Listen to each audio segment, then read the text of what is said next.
ശകുചേട്ടാ നമസ്കാരം.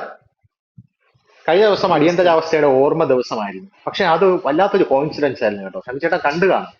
നമ്മുടെ കോൺഗ്രസിന്റെ അവിടെ സത്യപ്രതിജ്ഞ ചെയ്ത എംപിമാരെല്ലാം കയ്യിൽ ഒരു ഭരണഘടനയും പിടിച്ചുകൊണ്ടാണ് സത്യപ്രതിജ്ഞ ചെയ്യാനായിട്ട് വന്നത്. കഴിഞ്ഞ ഇന്ദിരാഗാന്ധി ഭരണഘടന സസ്പെൻഡ് ചെയ്ത് അടിയന്തരാവസ്ഥ കൊണ്ടുവന്നതിന് ശേഷം ആ ഒരു ഓർമ്മ ദിവസം തന്നെ ഇവര് ഭരണഘടനയെ ഒന്ന് തൊട്ട് അതും പിടിച്ചുകൊണ്ട് സത്യപ്രതിജ്ഞ ചെയ്യാമെന്നത് വല്ലാത്ത രീതിയിൽ ഒരു അതിശയം രാജ്യത്തുള്ള ജനങ്ങൾക്കെല്ലാം ഉണ്ടാക്കിയിട്ടുണ്ട് എന്നുള്ള ഒരു വസ്തുതയാണ്. പക്ഷെ അതിൽ തന്നെ ഏറ്റവും വലിയ കോമഡി ആയിട്ട് എനിക്ക് തോന്നിയത് നമ്മുടെ പ്രോ ടൈം സ്പീക്കറുടെ സ്ഥാനത്തേക്ക് മത്സരിക്കുന്ന കൊടിക്കുന്നിൽ സുരേഷിക്ക് ഭരണഘടന തലതിരിച്ചു പിടിച്ചാണ് സത്യപ്രതിജ്ഞ ചെയ്തത് എന്നുള്ളതാണ്. അപ്പൊ കഴിഞ്ഞ ദിവസം ഇവർ ഈ ഭരണഘടന എടുത്ത് ഭരണഘടന ഉയർത്തിപ്പിടിച്ച് മോദി ഇതാ ഭരണഘടനയെ കശാപ്പ് ചെയ്യാൻ പോവുകയാണെന്നൊക്കെ പറയുമ്പോൾ എനിക്ക് സത്യം പറഞ്ഞാൽ അത്ഭുതം തോന്നുകയാണ്. കാരണം ആ ഭരണഘടനയെ സസ്പെൻഡ് ചെയ്ത് പലകുറി ഭേദഗതി ചെയ്ത് ആ ഭരണഘടനയെ ഇല്ലായ്മ ചെയ്ത് അതിനെ നശിപ്പിച്ച് ഭരണഘടനയെ പിച്ചിച്ചീന്തിയ ഒരു ഡിക്റ്റേറ്ററുടെ ഒരു കൊച്ചുമകനാണ് ഇത് പറയുന്നത്. അതായത് നരേന്ദ്രമോദി അങ്ങനെ ചെയ്യാൻ പോവുകയാണെന്ന്. ആ ഭരണഘടനയുടെ ആ ഒരു പവർ ഉപയോഗിച്ച് പല സംസ്ഥാനങ്ങളിലേക്ക് ഇവർ കടന്നുകയറ്റങ്ങൾ നടത്തിയിട്ടുണ്ട്. ഇതിനൊക്കെ ശേഷവും അവർ ഒരു ഉളുപ്പുമില്ലാതെ ഭരണഘടനയെ ഉയർത്തിപ്പിടിച്ചിട്ട് പറയാണ് നരേന്ദ്രമോദിയാണ് ഭരണഘടനയുടെ ഘാതകൻ എന്നും ഒരു ഇതുമില്ലാതെ പറഞ്ഞു. അപ്പൊ കഴിഞ്ഞ ദിവസം നരേന്ദ്രമോദി എക്സിൽ കുറിച്ചിട്ടുണ്ട്. പ്രധാനമന്ത്രി എക്സിൽ പറഞ്ഞത് വളരെ സന്തോഷമുള്ള ഒരു കാര്യമാണ്. നമ്മുടെ വൺ മാൻ ഷോയില് ഈ നിയമപുസ്തകം കൊണ്ട് തലക്കടിക്കുന്ന ഒരു സീനുണ്ട്. ജയറാം നമ്മുടെ കലാഭവൻ മണിയുടെ. അപ്പൊ കലാഭവൻ മണി ഒരു സീന് പറയുന്നുണ്ട്. സന്തോഷമായി സാറേ, സാറ് കേസില്ലാത്ത വക്കീലാണെന്ന് എനിക്കറിയാം, പക്ഷെ എന്നെ അടിക്കാനാണെങ്കിലും സാർ ആ നിയമപുസ്തകം കൈകൊണ്ടൊന്ന് തൊട്ടല്ലോ എന്ന് പറയുന്നത് പോലെ നരേന്ദ്രമോദി കഴിഞ്ഞ ദിവസം പറഞ്ഞിട്ടുണ്ട്. ഉയർത്തി കാണിക്കാനാണെങ്കിലും ഇതേ ദിവസം നിങ്ങൾ ഭരണഘടന കൈകൊണ്ടൊന്ന് തൊട്ടല്ലോ, അത് സന്തോഷമാണ്, അതെനിക്ക് സ്വാഗതാർഹമാണെന്ന് പറഞ്ഞിട്ടുണ്ട്. അപ്പൊ എന്താ തോന്നുന്നത്, ഈ കോൺഗ്രസ്സുകാരെന്താ ഇങ്ങനെ? യഥാർത്ഥത്തിൽ ഇവര് ചെയ്ത കാര്യങ്ങളെല്ലാം മറച്ചു വെച്ചുകൊണ്ട് ഇവരെന്താ ഇങ്ങനെയാണ്? തീർച്ചയായിട്ടും അത് വളരെ കൗതുകകരമായിട്ടുള്ള ഒരു സന്ദർഭമായിരുന്നു. ഒരു ഭയങ്കര ഐറണിക്കൽ ആയിട്ടുള്ള സിറ്റുവേഷൻ ആയിരുന്നു. കാലത്തിന്റെ കാവ്യനീതി, ചരിത്രത്തിന്റെ മധുര പ്രതികാരം എന്നൊക്കെ നമ്മൾ പലപ്പോഴും പറയാറുണ്ട്. 1975 ജൂൺ 25-ാം തീയതിയാണ് രാജ്യത്തെ പാർലമെന്റിനെ നോക്കുകുത്തിയാക്കിക്കൊണ്ട് കേന്ദ്ര മന്ത്രിസഭയെ പോലും അറിയിക്കാതെ ഏകപക്ഷീയമായി ഭരണഘടനയെ തടവിലിടുന്ന, ഭരണഘടനയിലെ മൗലികാവകാശങ്ങളെ പോലും സസ്പെൻഡ് ചെയ്യുന്ന അടിയന്തരാവസ്ഥ എന്ന് പറയുന്ന ഒരു തീരുമാനം ഇന്ദിരാഗാന്ധി പ്രഖ്യാപിക്കുന്നത് രാത്രി, മറ്റാരും അറിയേണ്ട, കേന്ദ്രമന്ത്രിസഭയെ പോലും അറിയിക്കാതെ രാത്രി പ്രസിഡന്റായിരുന്ന ഫക്രുദ്ദീൻ അലിയുടെ വീട്ടിലേക്ക് അടിയന്തരാവസ്ഥ പ്രമേയം കൊടുത്തയപ്പിച്ചിട്ട് ബാത്തബിൽ കിടക്കുകയായിരുന്ന അദ്ദേഹത്തെ കൊണ്ട് അതിൽ ഒപ്പിടിയിച്ചിട്ടാണ് ഇന്ത്യയിൽ അടിയന്തരാവസ്ഥ പ്രഖ്യാപിക്കുന്നത്. അടിയന്തരാവസ്ഥ പ്രഖ്യാപിക്കുമ്പോൾ നമുക്കറിയാം, ആർട്ടിക്കിൾ 352 പ്രകാരം ഇന്ത്യയിലെ നാഷണൽ എമർജൻസി എന്ന് പറയുന്നത് ഇന്റേണൽ ഓർ എക്സ്റ്റേണൽ ത്രെഡ്സിന്റെ സാഹചര്യത്തിൽ രാജ്യത്തിന്റെ ഐക്യത്തെയും അഖണ്ഡതയെയും പരമാധികാരത്തെയും സംരക്ഷിക്കാനുള്ള ഒരു ടൂളാണ്. എന്നാൽ ഈ ഘട്ടത്തിൽ ഇന്ദിരാഗാന്ധി അടിയന്തരാവസ്ഥ പ്രഖ്യാപിക്കുന്നത് രാജ്യത്ത് എന്തെങ്കിലും ആഭ്യന്തരമായിട്ടുള്ള കലാപം നടക്കുന്ന സാഹചര്യത്തിലോ ഒരു എക്സ്റ്റേണൽ ആയിട്ടുള്ള അഗ്രഷൻ, ഒരു ആക്രമണമോ നടക്കുന്ന പശ്ചാത്തലത്തിലോ ഒന്നുമല്ല. ഇന്ദിരാഗാന്ധിയുടെ പൊളിറ്റിക്കൽ കരിയറിന് ഒരു ഭീഷണി ഉയർന്ന ഘട്ടത്തിൽ വ്യക്തിപരമായിട്ടുള്ള താല്പര്യം രക്ഷിക്കാൻ വേണ്ടിയിട്ടാണ് അടിയന്തരാവസ്ഥ എന്ന് പറയുന്ന കറുത്ത ദിനങ്ങൾ 21 മാസം വേണ്ടിവരുന്ന അടിയന്തരാവസ്ഥയാണ്. 1975 ജൂൺ 25 മുതൽ 1977 മാർച്ച് 21 വരെയുള്ള 7 എന്താ പറയാ 21 മാസങ്ങളുടെ കിരാത വാഴ്ച ഈ രാജ്യത്തിന് മേൽ അടിച്ചേൽപ്പിക്കുകയാണ്. പക്ഷെ ഈ രാജ്യം ഒരു സത്യമുള്ള രാജ്യമാണ്. അതുകൊണ്ടാണ് ഈ അടിയന്തരാവസ്ഥയിലേക്ക് നമ്മൾ പൊരുതി തോൽപ്പിച്ചിട്ടുള്ളത്. ജനസംഘത്തിന്റെയൊക്കെ നേതൃത്വത്തിൽ, ജനതാ അലയൻസിന്റെ നേതൃത്വത്തിൽ, RSSന്റെ വലിയ പങ്കാളിത്തത്തോടു കൂടി നമ്മൾ ആ അടിയന്തരാവസ്ഥയെ പരാജയപ്പെടുത്തി. ആ അടിയന്തരാവസ്ഥയുടെ 50-ാം വാർഷികത്തിൽ അടിയന്തരാവസ്ഥ അടിച്ചേൽപ്പിച്ചിട്ടുള്ള പാർട്ടിയുടെ വക്താക്കൾ, ആ അടിയന്തരാവസ്ഥ പ്രഖ്യാപിക്കുന്ന പ്രധാനമന്ത്രിയുടെ തന്നെ പേരക്കുട്ടി ഭരണഘടന ഉയർത്തിപ്പിടിച്ചുകൊണ്ട് ഇന്ത്യൻ പാർലമെന്റിലേക്ക് മടങ്ങി വരുമ്പോൾ ഇത് യഥാർത്ഥത്തിൽ കാലത്തിന്റെ ഒരു കാവ്യനീതി ഉണ്ട്, അതിൽ ചരിത്രത്തിന്റെ ഒരു മധുര പ്രതികാരമുണ്ട്. ഭരണഘടനയെ തകർക്കാൻ ശ്രമിച്ച ആളുകളെ കൊണ്ട് തന്നെ ഭരണഘടന എടുത്ത് ഉയർത്തിപ്പിടിപ്പിക്കുന്ന ഒരു കൗതുകം നമ്മൾ അവിടെ കാണുന്നുണ്ട്. യഥാർത്ഥത്തിൽ നമ്മളിപ്പോഴും വല്ലാതെ ചർച്ച ചെയ്യാതെ പോയിട്ടുള്ള ഒരു വലിയ വിഷയമാണ്. നമ്മൾ സ്വാതന്ത്ര്യ സമരത്തെ പറ്റി ധാരാളമായി സംസാരിക്കാറുണ്ട്.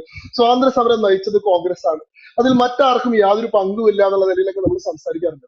പക്ഷെ രാജ്യത്തിന്റെ സ്വാതന്ത്ര്യം പോലെ തന്നെ പരമപ്രധാനമായിട്ടൊരു സംഗതിയാണ് രാജ്യത്തിന്റെ ജനാധിപത്യം. രാജ്യത്തിന്റെ സ്വാതന്ത്ര്യം വിദേശ ശക്തികളുടെ അധിനിവേശം കൊണ്ട് റദ്ദു ചെയ്യപ്പെട്ട ഒരു സാഹചര്യത്തിൽ, അല്ലെങ്കിൽ അതിന്റെ വെല്ലുവിളി ഉയർന്നൊരു സാഹചര്യത്തിൽ രാജ്യത്തെ ദേശീയവാദികളുടെ നേതൃത്വത്തിൽ വലിയൊരു കൂട്ടായ്മയും വലിയൊരു പ്രതിഷേധവും വലിയൊരു പ്രക്ഷോഭവും ഒക്കെ ഉണ്ടാവുകയും നമ്മൾ ആ സ്വാതന്ത്ര്യം നേടിയെടുക്കുകയും ചെയ്തു. പക്ഷെ ആ നേടിയെടുത്ത സ്വാതന്ത്ര്യത്തെ സംരക്ഷിക്കുകയും അത് അടുത്ത തലമുറയിലേക്ക് പകർന്നു കൊടുക്കുകയും ചെയ്യുക എന്ന് പറയുന്ന വലിയൊരു ഉത്തരവാദിത്വം നമ്മുടെ മേലെ നിക്ഷിപ്തമായിരുന്നു.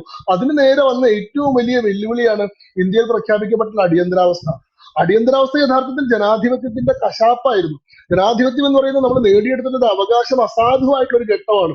കോടതികൾക്ക് പോലും അധികാരമില്ലാതായിട്ടുള്ള സമയമാണ്. പാർലമെന്റ് കേവലം നോക്കൂത്തിയായി മാറിയിട്ടുള്ള സമയമാണ്. എക്സിക്യൂട്ടീവ് എന്നതൊരു മർദ്ദനോപാധിയായി മാറിയിട്ടുള്ള സമയമാണ്. നമുക്കറിയാം എന്താണ് അടിയന്തരാവസ്ഥ പ്രഖ്യാപിച്ച് സംഭവിക്കുന്നത്. ആർട്ടിക്കിൾ 352 പ്രകാരം ഒരു പ്രൊക്ലമേഷൻ ഓഫ് എമർജൻസി വന്നു കഴിഞ്ഞാൽ ഒന്ന്, ഭരണഘടനയിലെ ആർട്ടിക്കിൾ 20, 21 ഒഴികെയുള്ള എല്ലാ അനുച്ഛേദങ്ങളും അസാധുവാകും. മൗലികാവകാശങ്ങൾ പോലും നമുക്കില്ല. ആർട്ടിക്കിൾ 32 പ്രകാരമാണ് നമുക്ക് മൗലികാവകാശം നിഷേധിക്കപ്പെട്ടു കഴിഞ്ഞാൽ കോടതികളെ സമീപിക്കാം. റൈറ്റ് ടു കോൺസ്റ്റിറ്റ്യൂഷണൽ റെമഡി എന്ന് പറയുന്നത് ആർട്ടിക്കിൾ 32 ആണ്. ആർട്ടിക്കിൾ 32 സസ്പെൻഡഡ് ആണ്. നിങ്ങളുടെ മൗലികാവകാശം ലംഘിക്കപ്പെട്ടു കഴിഞ്ഞാൽ നിങ്ങൾക്ക് അതിന്റെ പേരിൽ കോടതിയെ പോലും സമീപിക്കാൻ കഴിയാത്ത സാഹചര്യം ഉണ്ടാവും. പ്രതിപക്ഷ നേതാക്കന്മാരെ മുഴുവൻ അറസ്റ്റ് ചെയ്തിരുന്നു. രാത്രി അടിയന്തരാവസ്ഥ പ്രഖ്യാപിച്ച് അടുത്ത നിമിഷങ്ങളിൽ 3 മണിക്കൂറിനുള്ളിൽ തന്നെ ഡൽഹിയിലുള്ള പ്രധാന മാധ്യമ സ്ഥാപനങ്ങളിലേക്ക് എല്ലാമുള്ള കറണ്ട് സപ്ലൈ കട്ട് ചെയ്യാണ് ഗവൺമെന്റ് ചെയ്തത്. പിന്നീട് അടുത്ത ദിവസം പത്രം ഇറക്കാൻ സാധിക്കുന്ന സാഹചര്യമില്ല. പ്രതിപക്ഷത്തിലുള്ള പ്രധാനപ്പെട്ട നേതാക്കന്മാർ ജയപ്രകാശ് നാരായൺ, അടൽ ബിഹാരി വാജ്പേയി, LK അദ്വാനി, അന്നത്തെ ടോളായിട്ടുള്ള പാർലമെന്റിൽ ഉണ്ടായിരുന്ന എല്ലാ നേതാക്കന്മാരെയും ഒരു കാരണവും കാണിക്കാതെ രാത്രിക്ക് രാത്രി അറസ്റ്റ് ചെയ്ത് മാറ്റുകയാണ്. 2 കരിനിയമങ്ങൾ പ്രഖ്യാപിക്കപ്പെടുന്നു. 1975 മെയ് മാസത്തിൽ പ്രഖ്യാപിക്കുന്ന MISA, maintenance of internal security act എന്ന് പറയുന്ന 2 കരിനിയമങ്ങൾ രാജ്യത്ത് പ്രഖ്യാപിക്കപ്പെട്ടിരുന്നു. ഒന്ന് മിസയാണെന്ന് DISIR ആണ്. മിസ എന്ന് പറയുന്നത് maintenance of internal security act എന്ന് പറയുന്ന ഒരു പ്രത്യേക നിയമമാണ്. അത് പ്രത്യേകിച്ച് കാരണങ്ങളൊന്നും ഇല്ലാതെ സംശയത്തിന്റെ പേരിൽ മാത്രം ആളുകളെ അറസ്റ്റ് ചെയ്യാനും തുറങ്കിലടയ്ക്കാനും കരുതൽ തടവിൽ വെക്കാനും ഒക്കെ വകുപ്പ് കൊടുക്കുന്ന ഒരു നിയമമാണ് മിസ. നമ്മുടെ ലാലു പ്രസാദ് യാദവിന്റെ മകളുടെ പേര് മിസ ഭാരതി എന്നാണ്. കാരണം ലാലു പ്രസാദ് യാദവ് അടിയന്തരാവസ്ഥ കാലത്ത് മിസ നിയമപ്രകാരം ജയിലിൽ കിടന്നിട്ടുള്ള ആളാണ്. ആ സമയത്താണ് ലാലു പ്രസാദിന് മകളുണ്ടാവുന്ന ഓർമ്മയ്ക്കാണ് അദ്ദേഹം മകൾക്ക് മിസ ഭാരതി എന്ന് പേരിട്ടത്. ഇന്ന് ലാലു പ്രസാദ് യാദവ് ആ അടിയന്തരാവസ്ഥ പ്രഖ്യാപിച്ചിട്ടുള്ള കോൺഗ്രസ് നയിക്കുന്ന INDA മുന്നണിയുടെ പ്രധാന നേതാവാണ്. മിസ ഭാരതി രാഹുൽ ഗാന്ധിക്ക് വേണ്ടി വാദിച്ചുകൊണ്ടിരിക്കുന്ന ആളാണ്. ചരിത്രത്തിൽ എന്തൊക്കെ കൗതുകങ്ങളുണ്ട് നോക്കണം. മുലായം സിംഗ് യാദവ് അടിയന്തരാവസ്ഥ കാലത്ത് അറസ്റ്റ് ചെയ്യപ്പെട്ടിട്ടുള്ള നേതാവാണ്. മിസ നിയമപ്രകാരം അറസ്റ്റ് ചെയ്യപ്പെട്ടിട്ടുള്ള ആളാണ്. ഇന്ന് മുലായം സിംഗ് യാദവിന്റെ മകനായിട്ടുള്ള അഖിലേഷ് യാദവ്. പിണറായി വിജയൻ അടിയന്തരാവസ്ഥ കാലത്ത് ജയിലിൽ കിടക്കുകയും പോലീസിന്റെ മർദ്ദനങ്ങൾ കാരണം മേലൊക്കെ ചോര വലിച്ചിട്ട് ആ ചോര പുരണ്ട ഷർട്ടുമായിട്ട് നിയമസഭയിലേക്ക് വന്നിട്ടുണ്ട് അന്നത്തെ C അച്യുതമേനോൻ സർക്കാരിനെ ചോദ്യം ചെയ്യാൻ വേണ്ടിയിട്ട്. ഈ ആളുകളെല്ലാം ഇന്ന് എങ്ങനെയാണ് ഈ അടിയന്തരാവസ്ഥ പ്രഖ്യാപിച്ചിട്ടുള്ള ആളുകളുടെ പിണിയാളുകളായി മാറിയത്? അന്ന് അടിയന്തരാവസ്ഥക്കെതിരെ പൊരുതിയ ആളുകളോടാണ് ഇവര് ജനാധിപത്യത്തെ പറ്റി പറയുന്നത്. അന്ന് കുരുക്ഷേത്ര പ്രകാശിന്റെ പ്രസ്സിലാണ് ജനയുഗം പോലും അച്ചടിച്ചിരുന്നത്. ജനയുഗം അച്ചടിക്കാനുള്ള സൗകര്യം ഒന്നും ഉണ്ടായിരുന്നില്ല. അന്ന് RSSന്റെ കാര്യകർത്താക്കന്മാര് ഈ പറയുന്ന കുരുക്ഷേത്രയുടെയും ഈ ജനയുഗത്തിന്റെയും ഒക്കെ പതിപ്പുകളായിട്ട് വരുന്നത് കാത്ത ആളുകൾ ഇരിക്കുമായിരുന്നു. അടിയന്തരാവസ്ഥ അറബിക്കടലിൽ എന്നൊക്കെ എഴുതിയ എന്താ പറയുക ചുമരുകള്, അങ്ങനെയുള്ള എന്തൊക്കെ അനുഭവങ്ങളിലൂടെ കടന്നു പോയിട്ടുണ്ട് ഈ രാജ്യം. ഞാൻ പറയുന്നത് അങ്ങനെ ഈ പറയുന്ന 1,40,40,000 ആളുകളാണ് അറസ്റ്റ് ചെയ്യപ്പെട്ടത്. മിസ നിയമപ്രകാരം DISIR എന്ന് പറയുന്ന നിയമം ഉണ്ടായിരുന്നു. ഡിഫൻസ് അടിയന്തരാവസ്ഥ കാലത്ത് RSS അതിനെ എങ്ങനെയാണ് ചേട്ടാ നേരിട്ടത്? അത് അറിയാനായിട്ട് ഒരു ആഗ്രഹം. തീർച്ചയായിട്ടും RSS വളരെ ശക്തമായിട്ടുള്ള ഒരു പ്രതിഷേധം അതിനെതിരെ ആദ്യഘട്ടത്തിൽ തന്നെ പ്രധാനപ്പെട്ട നേതാക്കന്മാരല്ല, ഞാൻ പറഞ്ഞല്ലോ, LK അദ്വാനിയും അടൽ ബിഹാരി വാജ്പേയിയും ഉൾപ്പെടെയുള്ള നേതാക്കന്മാരെല്ലാവരും അറസ്റ്റ് ചെയ്യപ്പെട്ടിരുന്നു. എന്നാൽ ഒരു പ്രധാന വിഭാഗം നേതാക്കന്മാർ പുറത്തുണ്ടായിരുന്നു. അവർ അടിയന്തരമായി തന്നെ ഒളിവിൽ പോവുകയും ഒളിവിൽ ഇരുന്നു കൊണ്ട് അടിയന്തരാവസ്ഥ വിരുദ്ധ പ്രക്ഷോഭങ്ങൾ ഏകോപിപ്പിക്കുകയും ചെയ്തു. അങ്ങനെ അടിയന്തരാവസ്ഥ വിരുദ്ധ പ്രക്ഷോഭത്തെ ഏകോപിച്ചിട്ടുള്ള പ്രധാനപ്പെട്ട നേതാക്കന്മാരാണ് നമ്മുടെ TNDG ഉൾപ്പെടെ, അല്ലെങ്കിൽ ഇന്നത്തെ പ്രധാനമന്ത്രിയായിട്ട് നരേന്ദ്രമോദി അടിയന്തരാവസ്ഥ കാലത്ത് അടിയന്തരാവസ്ഥ വിരുദ്ധ പ്രക്ഷോഭങ്ങൾ നയിച്ചുകൊണ്ടാണ് ഒരു പക്ഷേ പൊതുനിരയിലേക്ക് ആദ്യമായിട്ട് ശ്രദ്ധിക്കപ്പെടുന്നത്. അന്നത്തെ ഒരു പ്രധാന നേതാവ് നമുക്ക് ഓർമ്മിക്കാവുന്ന സുബ്രഹ്മണ്യ സ്വാമി എന്ന പാർലമെന്റിലെ അംഗമായിരുന്നു. അദ്ദേഹം അറസ്റ്റ് ചെയ്യപ്പെടുമെന്ന ആശങ്ക കൊണ്ട് സിഖുകാരന്റെ വേഷം ധരിച്ചുകൊണ്ടാണ് പാർലമെന്റിലേക്ക് വരുന്നത്. അപ്പൊ പാർലമെന്റ് തുടങ്ങുന്ന സന്ദർഭത്തിൽ ഒബിറ്ററി വായിക്കുമല്ലോ, മരിച്ചുപോയിട്ടുള്ള ആൾക്കാരെയൊക്കെ അനുസ്മരിക്കുന്ന ഒരു സംഭവം. ഈ ഒബിറ്ററി വായിച്ചു കഴിഞ്ഞപ്പോൾ സുബ്രഹ്മണ്യ സ്വാമി എഴുന്നേറ്റ് നിന്നിട്ട് പറഞ്ഞു, പ്രധാനപ്പെട്ട ഒരാളുടെ മരണത്തിന്റെ അനുശോചനം അറിയിക്കാൻ പാർലമെന്റ് വിട്ടുപോയിട്ടുണ്ട്. ആ ആളുടെ പേര് ജനാധിപത്യം എന്നാണ്. കഴിഞ്ഞ ദിവസം ആ സാധനം ഇവിടെ കശാപ്പ് ചെയ്യപ്പെട്ടിരുന്നു എന്ന് പറഞ്ഞു. അത് പ്രസ്സുകള് അതിനോട് പ്രതികരിച്ച രീതിയുണ്ട്. മാധ്യമ സ്വാതന്ത്ര്യം സമ്പൂർണ്ണമായിട്ട് നിരോധിക്കപ്പെട്ടിട്ടുള്ള സമയമാണ്. പ്രസ് സെൻസർഷിപ്പ് ഏർപ്പെടുത്തിയിരുന്നു. പ്രസ്സുകളെ പരിശോധിക്കാൻ വേണ്ടിയിട്ട് പ്രിവെൻഷൻ ഓഫ് ഒബ്ജക്ഷണബിൾ കണ്ടന്റ് എന്ന് പറഞ്ഞിട്ടൊരു നിയമം തന്നെ പാസ്സാക്കിയിരുന്നു. ഗവൺമെന്റിനെ വിമർശിക്കുന്ന കാര്യങ്ങളൊന്നും പ്രസിദ്ധീകരിക്കാൻ മാധ്യമ സ്ഥാപനങ്ങൾക്ക് അനുവാദമില്ലാത്ത മട്ടിൽ ഗവൺമെന്റ് വിരുദ്ധമായിട്ടുള്ള വാർത്തകളെ പ്രിവെന്റ് ചെയ്യാൻ വേണ്ടി പ്രത്യേക നിയമം ഉണ്ടാക്കിയിരുന്നു.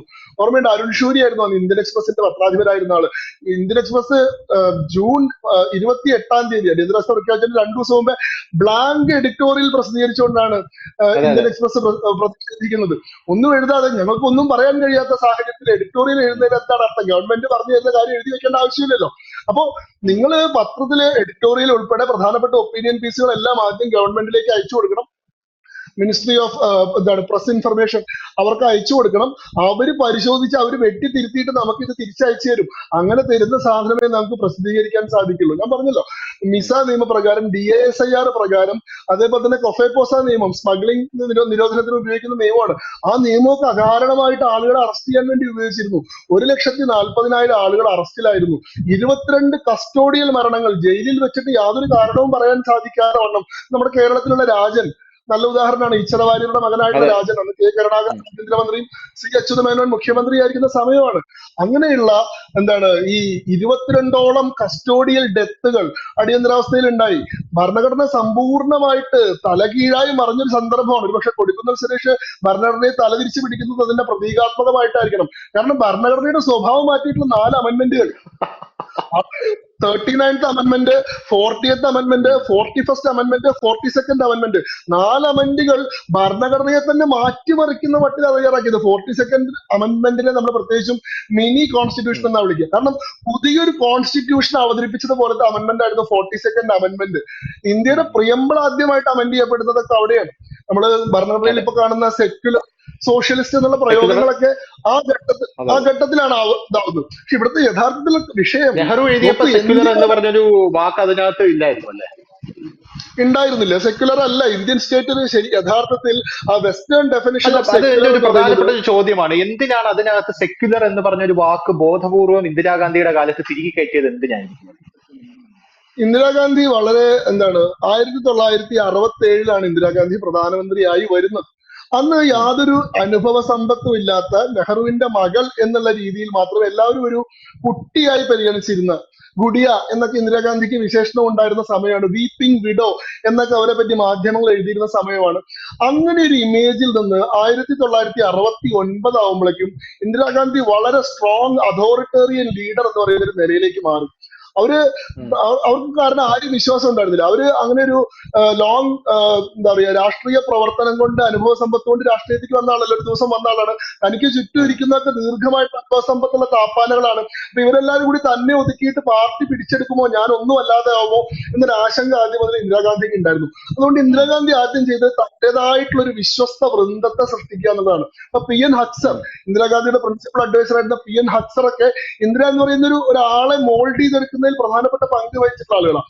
അങ്ങനെ ഉം. 69 2 വർഷം കഴിയുമ്പോഴേക്കും ഇന്ദിരാഗാന്ധി എന്തായി, പാർട്ടിക്കുള്ളിൽ തന്നെ സ്വന്തമായിട്ടുള്ള ഒരു ശക്തിദുർഗം നിർമ്മിച്ച്, ഒരു കോട്ട നിർമ്മിച്ച്, ഉം. അതിനുള്ളിൽ ഏകഛത്രാധിപതിയായി വാഴുന്ന ഒരു ഏകാധിപതിയായി മാറി.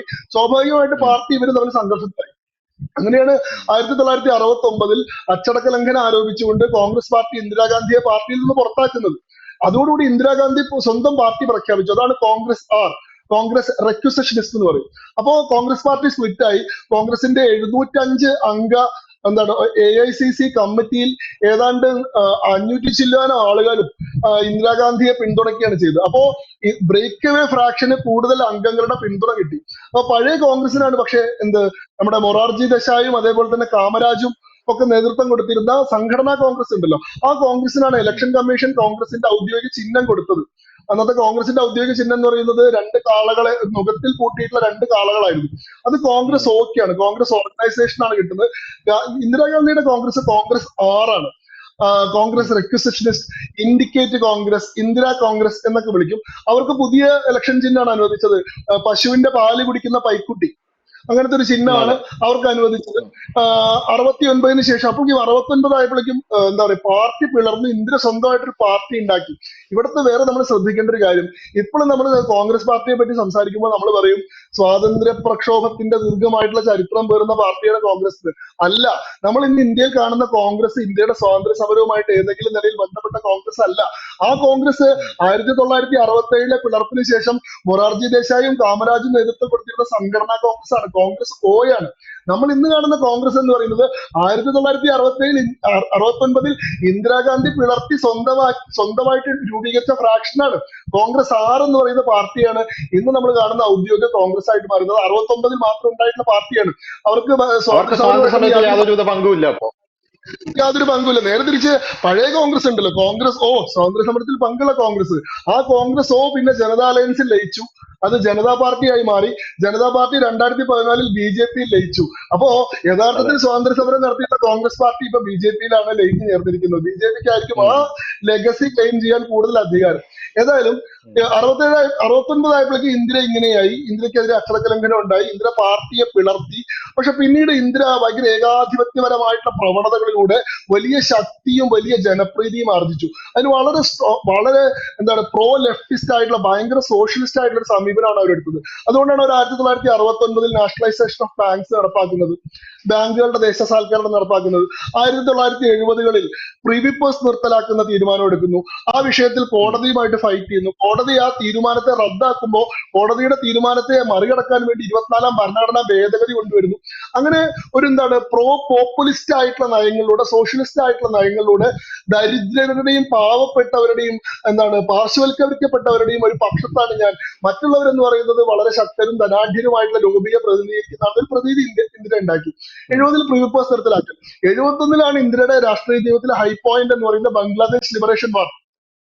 അന്ന് ഈസ്റ്റ് പാകിസ്ഥാനും വെസ്റ്റ് പാകിസ്ഥാനുമായിട്ട് 2 പാകിസ്ഥാനാണല്ലോ ഉണ്ടായിരുന്നത്. 1971-ൽ ഈ പറയുന്ന ഈസ്റ്റ് പാകിസ്ഥാനിൽ എന്താ പറയാ വെസ്റ്റ് പാകിസ്ഥാനെതിരായിട്ടുള്ള കലാപം ആരംഭിച്ചു. ഞങ്ങൾക്ക് പിരിഞ്ഞു പോയിട്ട് പ്രത്യേക രാജ്യം വേണം, പാകിസ്ഥാൻ ഞങ്ങളോട് വിവേചനം കാണിക്കുന്നു എന്ന് പറഞ്ഞിട്ട് ബംഗാളികൾ കലാപം തുടങ്ങി. ഇതിനെ പാകിസ്ഥാന്റെ സൈന്യം വളരെ മൃഗീയമായിട്ട് അടിച്ചമർത്തി. ഈ വിഷയത്തിൽ ഇന്ത്യ മുക്തിവാഹിനി എന്ന് പറയുന്ന ഒരു സംഘത്തെ രൂപീകരിച്ചുകൊണ്ട് ബംഗാളികളുടെ പ്രതിരോധത്തിന് നമ്മൾ ശക്തി പകർന്നു. 71-ൽ ഇന്ത്യ ഔദ്യോഗികമായിട്ട് ആ യുദ്ധത്തിൽ പങ്കെടുത്തു. 17 ദിവസം കൊണ്ട് നമ്മൾ ആ യുദ്ധം ജയിച്ചു. അറിയാലോ, ലോകത്തെ ഏറ്റവും വലിയ എന്താണ് 2ാം ലോക മഹായുദ്ധത്തിന് ശേഷം ഒരു ട്രീറ്റി ഓഫ് സറണ്ടർ അല്ലെങ്കിൽ അടിയറവിന്റെ ഉടമ്പടി എഴുതിക്കൊണ്ട് ഒരു സൈന്യം കീഴടങ്ങുന്ന ഒരേ ഒരു യുദ്ധം അതാണ്. 100,000-ഓളം വരുന്ന പാകിസ്ഥാൻ സൈനികർ ആയുധം താഴെ വെച്ച് കീഴടങ്ങുകയാണ് ഇന്ത്യൻ സൈന്യത്തോട് ഈ ട്രീറ്റി ഓഫ് സറണ്ടർ ഒപ്പിട്ടുകൊണ്ട്. അപ്പൊ അങ്ങനെ നേടിയിട്ടുള്ള യുദ്ധ വിജയം ബംഗ്ലാദേശ് എന്നൊരു പുതിയ രാജ്യം ഇന്ത്യ ഉണ്ടാക്കിയെടുത്തു. അപ്പൊ ഇന്ത്യക്ക് എന്താ പറയാ 2 വശത്തും നിന്നിരുന്ന 2 പാകിസ്ഥാൻ എന്ന് പറയുന്ന ത്രെട്ട് ഇല്ലാണ്ടിയാകും. ഒരു വശത്ത് നമ്മളോട് ഐക്യവും നമ്മുടെ ഐക്യദാർഢ്യവും സൗഹൃദമുള്ള ബംഗ്ലാദേശ് എന്ന് പറയുന്ന നമ്മളുമായിട്ട് കൾച്ചറൽ ബംഗാളുമായിട്ട് വളരെ അഭേദ്യമായിട്ടുള്ള കൾച്ചറൽ ആയിട്ടുള്ള ബന്ധമൊക്കെ ഉള്ള ഒരു ബംഗാൾ ഉണ്ടാക്കിയെടുത്തു. അതോടുകൂടി ഇന്ദിരയെ നാഷണലിസ്റ്റുകൾ എല്ലാവരും കൂടി വല്ലാതെ ആദരിച്ചു. ആ സമയത്ത് ഇന്ത്യക്ക് ദുർഗ എന്നും അതേപോലെ തന്നെ എന്താണ് only man in the cabinet, ആ മന്ത്രിസഭയിലെ ഉം. ഒരേ ഒരു ആണ് എന്നൊക്കെയുള്ള വിശേഷണങ്ങളൊക്കെ ഇന്ദിരക്ക് കിട്ടിയിട്ടുള്ള സമയമാണ്.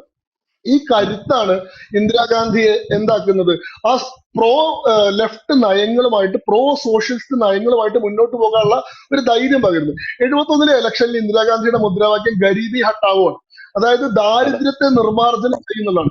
അങ്ങനെ പാർശ്വവൽക്കരിക്കപ്പെട്ടവന്റെ ഒരു പക്ഷത്ത് നിൽക്കുകയാണെന്ന് വരുത്തുകയും ഇതുവഴി സോഷ്യലിസ്റ്റ് ലെഫ്റ്റിസ്റ്റ് പാർട്ടികളുടെ പിന്തുണ, കാരണം സ്വന്തം പാർട്ടിയുടെ പിന്തുണ നഷ്ടപ്പെട്ടിരുന്നു. കോൺഗ്രസിലെ ഉം. ഔദ്യോഗിക വിഭാഗം ഇന്ത്യക്കെതിരായി മാറിയിരുന്നു. കോൺഗ്രസോ പുറത്തായിരുന്നു. അവർക്ക് ഏതാണ്ട് 97 അംഗങ്ങൾ ഉണ്ടായിരുന്നു 1971-ലെ തെരഞ്ഞെടുപ്പിൽ. അപ്പോ ഇന്ത്യക്ക് ലെഫ്റ്റ് സോഷ്യലിസ്റ്റ് പാർട്ടികളുടെ പിന്തുണ ആവശ്യമായിരുന്നു. ഇവരെ പ്രീണിപ്പിക്കാൻ വേണ്ടിയിട്ടും ഇവരുടെ ഞാൻ നിങ്ങളുടെ നേതാവാണെന്ന പ്രതീതി ജനിപ്പിക്കാനും വേണ്ടിയിട്ടാണ് ഭരണഘടനയിൽ സോഷ്യലിസ്റ്റ് എന്നും സെക്യുലർ എന്നുള്ള വാക്കുകളൊക്കെ ചേർക്കുന്നത്. അവിടെ ഇന്ത്യൻ സുപ്രീം കോടതി തന്നെ പറയുന്ന ഒരു കാര്യം, സെക്യുലർ എന്ന് പറയുന്ന ഒരു വാക്ക് പ്രിയമ്പിൾ ആഡ് ചെയ്യുന്നത് doesn't make any difference, because അതിനു മുൻപും ഇന്ത്യൻ കോൺസ്റ്റിറ്റ്യൂഷൻ സെക്യുലർ ആണ്. ഈ പറയുന്ന 1976-ലുള്ള 42-ാം ഭരണഘടനാ ഭേദഗതിയിലൂടെ നിങ്ങൾ പുതിയൊരു വാക്ക് ചേർക്കുന്നതിന് മുൻപ് ഇന്ത്യൻ ഭരണഘടന വർഗീയവും മതാത്മകവും ആയിരുന്നില്ല. അതിനു മുമ്പ് ഇന്ത്യൻ ഭരണഘടന മതേതരമായിട്ടുള്ള ഭരണഘടനയായിരുന്നു. പക്ഷെ നമ്മുടെ മതേതരത്വം എന്ന് പറയുന്നത് സെക്യുലർ എന്ന് പറയുന്ന ആ വെസ്റ്റേൺ ടെർമിനോളജി ഡിനോട്ട് ചെയ്യുന്ന മതേതരത്വം അല്ല. മത ഇതരതയല്ല നമ്മൾ ഉദ്ദേശിക്കുന്നത്, മത നിരപേക്ഷതയല്ല നമ്മൾ ഉദ്ദേശിക്കുന്നത്. പിന്നെയോ സർവധർമ്മ സമഭാവം എന്ന് പറയുന്ന സങ്കല്പമാണ് ഇന്ത്യൻ മതേതരത്വം. എല്ലാ മതങ്ങളെയും ഒരുപോലെ ട്രീറ്റ് ചെയ്യുക എന്നുള്ളതാണ്. അല്ലാതെ മതങ്ങളെ ഞങ്ങൾ ട്രീറ്റ് ചെയ്യുകയില്ല, മതങ്ങളെ ഞങ്ങൾ ശ്രദ്ധിക്കുകയില്ല എന്നുള്ളത് അത് വെസ്റ്റേൺ സെക്യുലറിസം ആണ്. Complete separation of state from the church എന്ന് പറയുന്ന വെസ്റ്റേൺ സെക്യുലറിസം ആണ്. അതൊരു ഘട്ടത്തിൽ ചർച്ച് ഭരണത്തിൽ വല്ലാണ്ട് ഇടപെടുന്ന ഘട്ടത്തിൽ ചർച്ചിന്റെ ഇൻഫ്ലുവൻസ് കുറയ്ക്കാൻ വേണ്ടിയിട്ട് ഉണ്ടാക്കിയിരുന്ന ഒരു സങ്കല്പമാണ് പള്ളിക്ക് പള്ളിയുടെ കാര്യം, സീസറിന്റെ കാര്യം, ദൈവത്തിനുള്ളത് ദൈവത്തിന്, സീസറിനുള്ളത് സീസറിന് അതെ. എന്ന് പറയുന്ന ആ സങ്കല്പത്തിൽ നിന്നാണ് ഈ വെസ്റ്റേൺ സെക്യുലറിസം ഉണ്ടാവുന്നത്.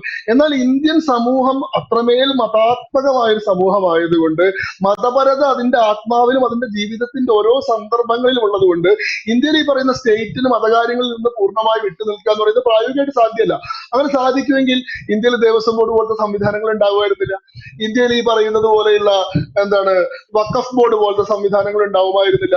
ഈ പറയുന്ന ക്ഷേത്രങ്ങളുമായി ബന്ധപ്പെട്ടിട്ടും ആരാധനാലയങ്ങളുമായി ബന്ധപ്പെട്ട കാര്യങ്ങൾ സർക്കാരുകൾക്ക് നടത്തേണ്ട സാഹചര്യം ഉണ്ടാവുമായിരുന്നു. പക്ഷെ ഇവിടെ അങ്ങനെ സാധിക്കില്ല. കാരണം ജനതയുടെ സംരക്ഷണവും ജനതയുടെ സൗഖ്യവും ഉറപ്പുവരുത്തലാണ് സ്റ്റേറ്റിന്റെ ബാധ്യതയെങ്കിൽ ആ ജനതയുടെ സൗഖ്യത്തിന്റെയും സന്തോഷത്തിന്റെയും സമാധാനത്തിന്റെയും ഒരു പ്രധാന എലമെന്റ് ആയിരിക്കുന്ന അവരുടെ മതവിശ്വാസത്തെ സ്റ്റേറ്റിന് എങ്ങനെയാണ് പൂർണ്ണമായിട്ട് നിഷേധിക്കാൻ സാധിക്കുക?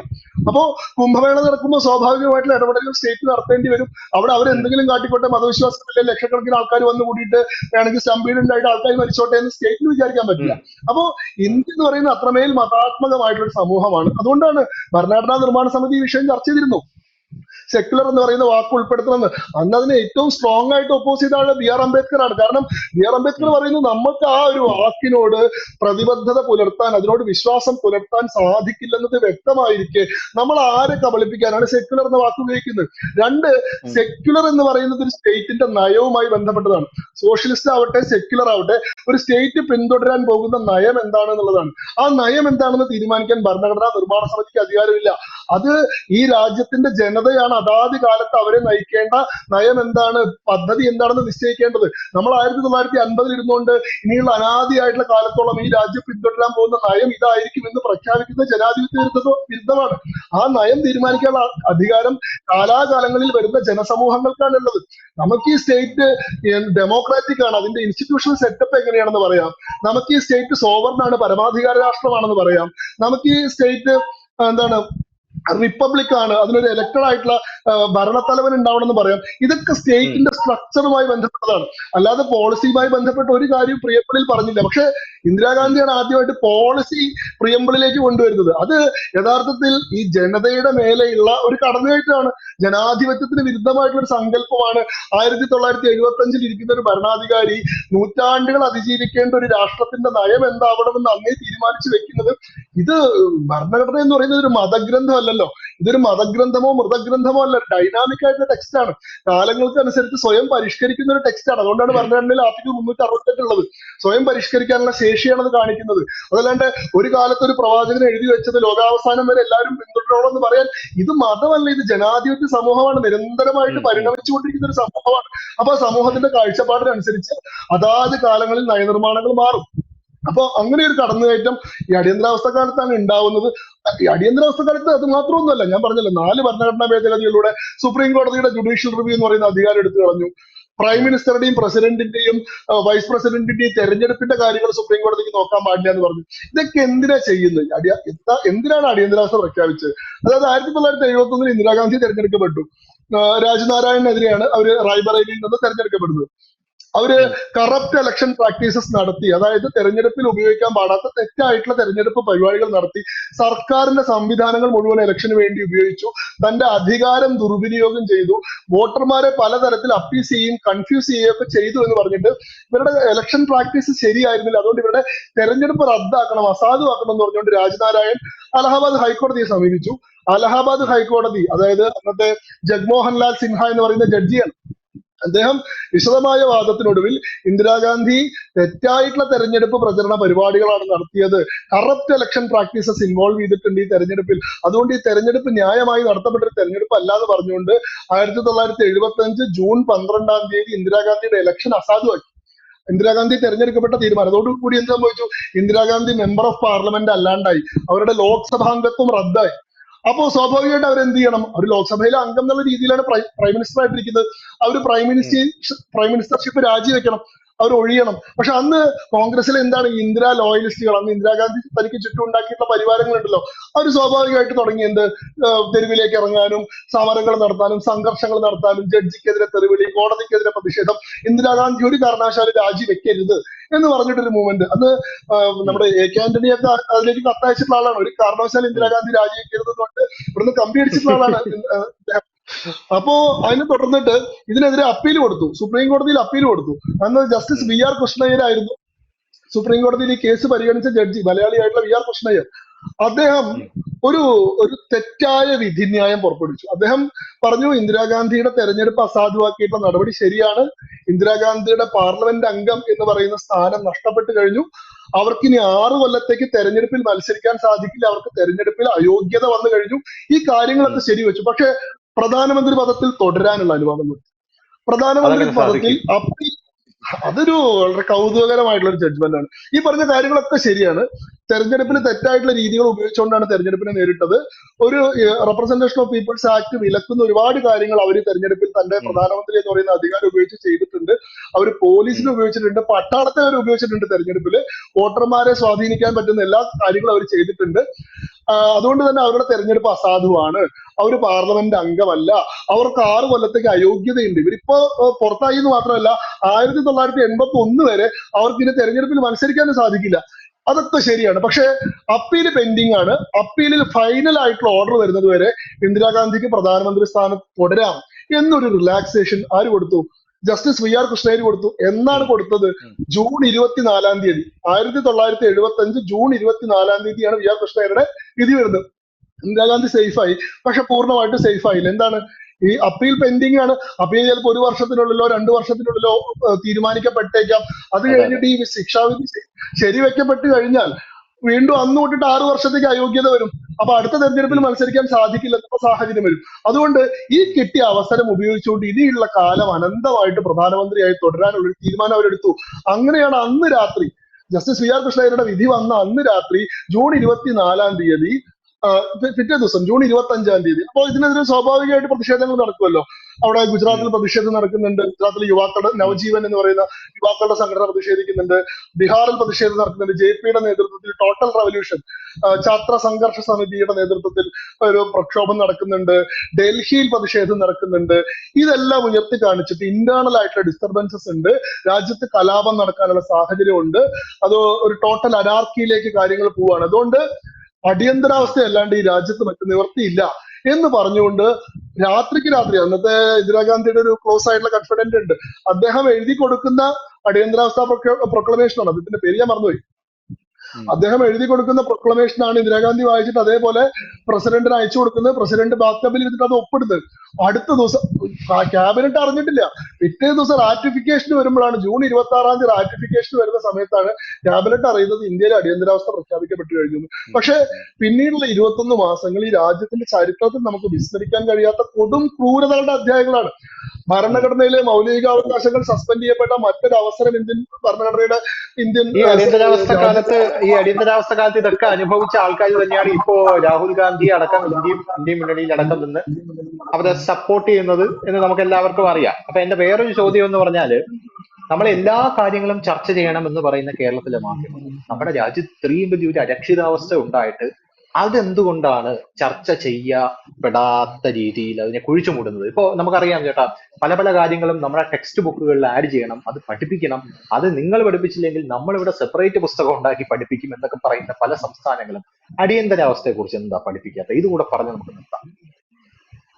അല്ല, അടിയന്തരാവസ്ഥയെ പറ്റി ഇവർക്ക് എല്ലാവർക്കും നല്ല ബോധ്യമുണ്ട്. പക്ഷെ അത് 50 വർഷം മുൻപ് നടന്നിട്ടുള്ള സംഭവമാണ്.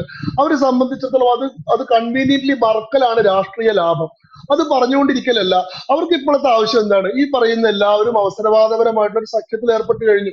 ഇന്ന് രാജ്യം ഭരിക്കുന്ന നരേന്ദ്രമോദി സർക്കാരിനെ താഴെ ഇട്ടുകൊണ്ട് ഇവരുടെ പഴയ UPA സർക്കാരിന്റെ കാലഘട്ടത്തിൽ എങ്ങനെയാണ് ഇവർ ഐക്യത്തോടു കൂടി നിലനിന്നത്, അതേ മട്ടിൽ തങ്ങൾക്ക് വീണ്ടും രാജ്യം ഭരിക്കാൻ കഴിയുന്ന ഒരു സാഹചര്യം സൃഷ്ടിക്കണം എന്നുള്ളതാണ് ഇവരുടെ ആവശ്യം. അതുകൊണ്ട് തന്നെ ഇവർ ഈ പറയുന്ന ആശയത്തോടോ പ്രത്യയശാസ്ത്രത്തോടോ ആദർശത്തോടോ ഒന്നും ഇവർക്ക് യാതൊരു പ്രതിബദ്ധതയില്ല. ഇവർക്ക് താൽക്കാലികമായിട്ടുള്ള രാഷ്ട്രീയ ലാഭങ്ങളോട് മാത്രമേ പ്രതിബദ്ധതയുള്ളൂ. മാധ്യമങ്ങളുടെ കാര്യം നമ്മൾ അന്നേ പറഞ്ഞതാണ്. അത് LK അദ്വാനിയാണ് പറഞ്ഞത് തോന്നുന്നു. നിങ്ങളോട് കുനിയാനേ പറഞ്ഞുള്ളൂ, പക്ഷെ നിങ്ങൾ മുട്ടിലെഴഞ്ഞു. അതായത് ഇന്ദിരാഗാന്ധി പത്രം അച്ചടിക്കണ്ടെന്ന് പറഞ്ഞപ്പോ പത്രം അച്ചടിക്കണ്ടെന്നല്ല, ഇന്ദിരാഗാന്ധിയുടെ വീട്ടിൽ കൊണ്ടേ പത്രം കൊടുത്തു തുടങ്ങിയവര്. നിങ്ങൾ വായിച്ചിട്ട് മാഡം ഒപ്പിട്ട് വന്നാലേ ഞങ്ങൾ കൊടുക്കുന്നുള്ളൂന്നുണ്ട്. അങ്ങനെ ഇന്ദിരാഗാന്ധി മുമ്പിൽ വാലാട്ടി പട്ടികളെ പോലെ നിന്നിട്ടുള്ള ഒരു അനുഭവം ഇവിടുത്തെ മാധ്യമങ്ങൾക്കുണ്ട്. ഇവരിപ്പോ ഇവിടെ കിടന്നിട്ട് അപ്രഖ്യാപിത അടിയന്തരാവസ്ഥ എന്നുകൊണ്ട് വാളെടുത്തോണ്ടിരിക്കുക. ഇവിടെ അതെ, അതെ. അപ്രഖ്യാപിത അടിയന്തരാവസ്ഥയാണ്. ഇവരുടെ ഒന്നും പ്രസിലേക്ക് കറണ്ട് കണക്ഷൻ പോലും കിട്ടില്ല എന്നുള്ളത് ഇവർക്ക് മുന്നത്തെ അനുഭവം കൊണ്ട് ഇപ്പോഴും മനസ്സിലായിട്ടില്ല. സുപ്രീം കോടതിയുടെ അനുഭവം എന്താ? സുപ്രീം കോടതി ഇപ്പോ വലിയ ചാമ്പ്യൻ ഓഫ് ഹ്യൂമൻ റൈറ്റ്സ് ആയിട്ട് നിൽക്കുന്നുണ്ടല്ലോ. അടിയന്തരാവസ്ഥ കാലത്ത് സുപ്രീം കോടതിയെ സമീപിക്കാനുള്ള അവകാശം പൗരന്മാർക്ക് ഇല്ലെന്ന് പറഞ്ഞപ്പോ ADM ജബൽപൂർ കേസിൽ സുപ്രീം കോടതിക്ക് മുമ്പിൽ വന്ന് ADM ജബൽപൂർ കേസിൽ അടിയന്തരാവസ്ഥ തീരുമാനത്തെ ശരിവെച്ചു കൊടുക്കുകയാണ് കോടതി ചെയ്തത്. അടിയന്തരാവസ്ഥ കാലത്ത് ഫണ്ടമെന്റൽ റൈറ്റ്സ് സസ്പെൻഡ് ചെയ്യുന്ന തീരുമാനം ശരിയാണ്, ഫണ്ടമെന്റൽ റൈറ്റ്സ് സസ്പെൻഡ് ചെയ്ത തീരുമാനം നിലനിൽക്കും എന്നാണ് പറഞ്ഞത്. അന്ന് ജസ്റ്റിസ് ഭഗവതി ഇന്ദിരാഗാന്ധിയെ പ്രൈസ് ചെയ്തിട്ടൊരു വാചകം പോലെ അതിൽ എഴുതിയിട്ടുണ്ട്. ഇന്ദിരാഗാന്ധിയെ പോലെ കരുത്തയായിട്ടുള്ള ഒരു ഭരണാധികാരിയെ കിട്ടിയിട്ടുള്ള ഈ രാജ്യം എത്ര പുണ്യ പൂങ്കാവനം എന്നൊക്കെ പറഞ്ഞുകൊണ്ട് അങ്ങനെ ഇവരെ പ്രീണിപ്പിക്കാൻ വേണ്ടി ജഡ്ജിമാർ വരെ നാണം കെട്ട ഏർപ്പാട് നടത്തിയിട്ടുള്ള അനുഭവം നമ്മുടെ മുമ്പിലുണ്ട്. നിങ്ങൾക്ക് കേശവാനന്ദ ഭാരതി കേസ് അറിയാം. ഈ സംഭവം ഉണ്ടല്ലോ, 1967 ഗോലക്നാഥ് കേസ് വരുന്നത്. ഗോലക്നാഥ് കേസിലാണ് കോടതി എന്ത് പറയുന്നത്? Basic structure of constitution violate ചെയ്യാൻ പാടില്ല.